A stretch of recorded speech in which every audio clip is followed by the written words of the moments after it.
We invite the panel to sit for some questions.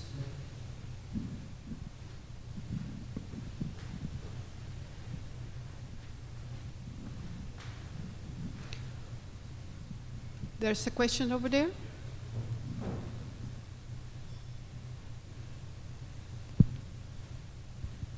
Thank you very much for the nice presentation.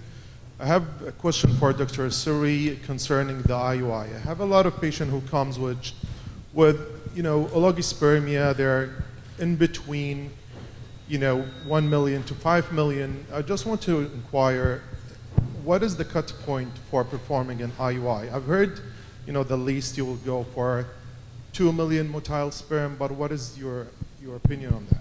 Okay, so to choose between IUI, IVF, what to offer your patients with male factor depends again on the severity of that, male infertility. A good way to use, or a good thing to use, is what we call the total motile count. Okay, so what you do is basically you multiply the concentration by the volume, and that will give you basically a total count of sperm in that semen specimen, okay? Then you multiply that number by the A plus B, basically, which is the active motility, okay? And what you should get is a total motile count over 5 million in order to consider IUI treatment. If you have anything under that, so under 5 million, then maybe IVF would be the place to go for these patients. Thank you for the answer. Another question, I get a lot of question about frozen or fresh embryo. What is your opinion on that? Right, so in all honesty, frozen embryos depends on the availability. Not all patients will have embryos to freeze, okay? But in general, when you have a good lab, a lab professional in freezing and cryopreservation, most of these labs have showed that the results of their frozen embryo transfers are actually better than their fresh embryo transfers. And that can be basically attributed to maybe two main causes. One, that embryo has been subjected to a freeze and thaw, so now you know that that embryo is actually very sturdy and was able to survive that procedure, okay? So it's a sort of selection of that embryo. The other reason is that when you transfer embryos in a fresh transfer, okay, the hormones are supraphysiological from your fertility medication. So that is probably not the best environment for that embryo. And some of these embryos, actually, when implanted, we find that the endometrium has progressed faster than the embryo because of that hormone milieu. So that's why I think I attribute the reason being to those two causes. But I mean, it's theoretical, to be honest. Thank you very much.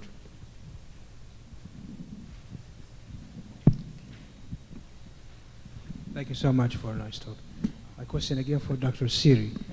Does the same thing translate into fresh frozen sperms injection?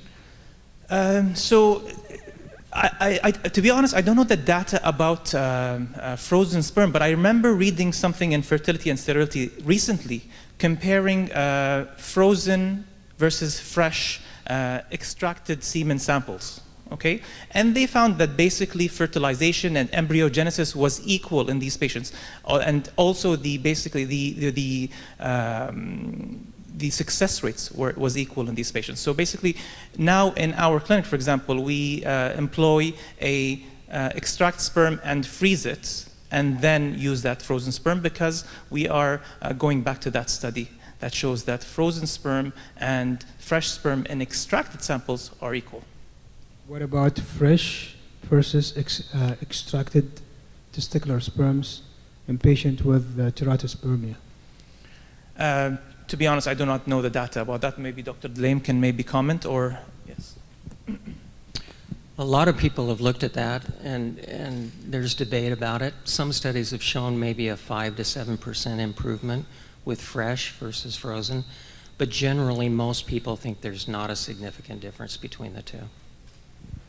We're debating in the first session between the clinical utility of the DNA fragmentation for clinical pregnancy. I'm not talking about biochemical pregnancy, but does improvement in DNA fragmentation, the sperm DNA fragmentation, equates improvement in the clinical pregnancy rate? The question is, does improvement Does in DNA... improvement in the sperm DNA Yeah. fragmentation Yeah. increase the chances for clinical pregnancy? Yeah, so that's a great question, and I don't know that there are any prospective randomized trials that have shown that. There's anecdotal case study things there. Is that helpful? Thank you. I'm just going to comment on that as well. I mean, I think the literature what showed has that when DNA fragmentation was lower, yes, you have maybe better fertilization, you maybe have more normal embryos, but if that had translated to more successful rates of pregnancy, has not been shown, to be honest. Okay. Can I just make one other comment in regards to the discussion earlier about selection and reduction of DNA damage if you do ICSI and select modal, morphologically normal sperm? I agree with that. We've done a lot of research looking at sperm selection and the heterogeneity of sperm in regards to different problems, everything from DNA damage to epigenetic problems to other things. With DNA damage, I think if you are very careful in selecting the sperm for ICSI, you really do dramatically decrease the risk of selecting a sperm with that problem. I would just caution, though, with some other problems, that's not the case. Some of the other things that I just talked about, for example, epigenetic problems, they're much more homogeneous throughout the sperm population. So if you select a normal, morphologically normal modal sperm, there's still a very high risk that you're going to transmit that problem. And I think that's part of the utility of caution and concern and evaluation of those problems. Question to Dr. Dleem. Regarding the bariatric surgery and the improvement of the semen analysis and the testosterone level. You said testosterone will get back to normal level, however, the semen will improve. So the improvement of the semen, does it reach the recommended value of the WHO? And after how long it takes, usually? According to the studies literatures that published, they are using the WHO, the last one, the updated one. So yes, there is some sort of improvement in the hormonal level, which reflects patients with oligospermia, for example. Much more improvement in testosterone, the count will be much reflected to go back. Or comparing to the pre-op, before sleep surgery, yes, there is some sort of improvement in the count, provided that the hormone should be back to normal. So, Dr. Dleem, what's the recommended pathway? How long? The study, they follow them in 12 months. So they follow the semen and testosterone after 12 months after the sleep surgery. What do you recommend a pathway if a patient coming to a bariatric clinic, for example, and he's going there mainly for infertility, to lose weight for infertility? We have some percentage of patients who come like this, and they come primarily to the bariatric OPD. So what is your recommended pathway? Should the bariatric surgeons refer him to an infertility clinic for assessment first, or he go on and do his bariatric procedure for this obese patient, and then if there is a failure, refer to the infertility clinic? If the patient has two issues, morbid obesity with related complications or related syndromes, plus he's seeking for fertility, then I would recommend that to be seen by a fertility clinic first, to reassess him and discuss the options and risk, how much semen we're going to improve or not, hormones we're going to go up and down. The other thing that we're going to spread the question to the audience and to the fertility specialist, and if he's severely oligospermic and planning for sleep, would you do freeze? I would, but I don't know about Abdurrahman. I'd actually comment on that. So we've obtained in Kuwait University ethical approval to conduct a study on actually both males and females to see whether bariatric surgery per se affects their fertility. So what we're aiming to do is we're aiming to measure their reproductive, let's say, reserve before surgery, and then basically follow up at 1 month, 3 months, 6 months, 1 year, and 2 years. So a longer follow-up, basically. Because what the literature has shown now is very controversial. The most immediate timing after surgery, some studies have shown that the parameters, the sperm parameters, actually go down. They become worse before they actually improve. Okay? Now, we want to measure when they actually go down and when they recover, and whether it actually recovers in everybody. Okay? So we're doing that as part of a study we're conducting in Kuwait University, and obviously the help of bariatric surgeons is much needed to recruit these patients. And we have a control group of patients who would lose weight through diet as well. So we have a control and our studied population. Now, that said, it is probably something to think about freezing. Because if, yes, there is an immediate decrease in sperm parameters, then if they are severely oligospermic, I would recommend a freeze just in case it actually gets worse after surgery for these patients. Oh, there's a question over there. Microphone is coming.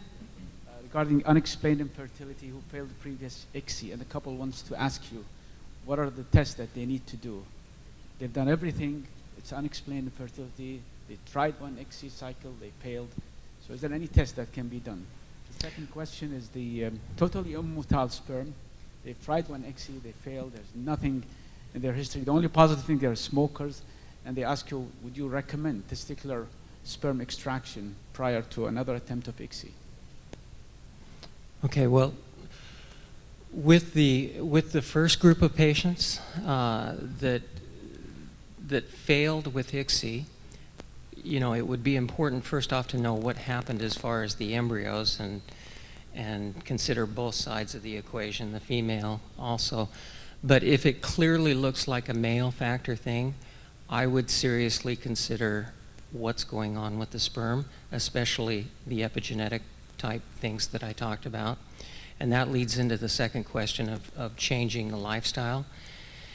Epigenetics, again, if I can just, I apologize, but this is the topic I normally talk about when I'm at meetings, is epigenetics.